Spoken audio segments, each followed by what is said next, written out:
عمران خان صاحب پاکستان کے وزیر اعظم نہیں رہے. عمران خان وزیر اعظم ہاؤس سے اب بنی گالہ کی طرف روانہ ہو گئے. تاریخ میں یہ پہلی بار ہوا ہے کہ کسی حکومت کے جانے پر عوام باہر نکلی.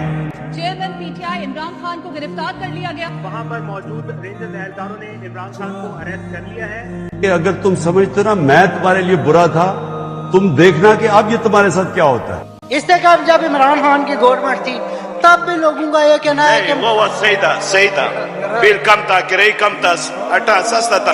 اس حکومت نے پاکستانی عوام کو اس قدر ذلیل کر دیا ہے کہ ہم لوگ اب اس حال میں آ گئے کہ سڑکوں پہ آ جائیں. وہ مانگے بھی روز روز نہیں دیتا بیٹے. محنت میرے سے ہوتی نہیں، میری ٹانگ ٹوٹی ہے بیٹے. 4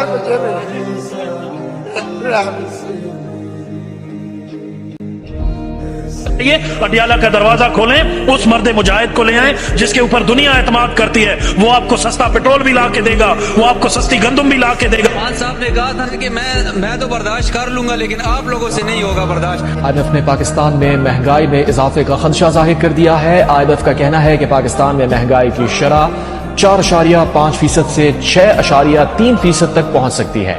میرے پاکستانی عمران خان تو برداشت کر لے گا، آپ نہیں برداشت کر سکتے.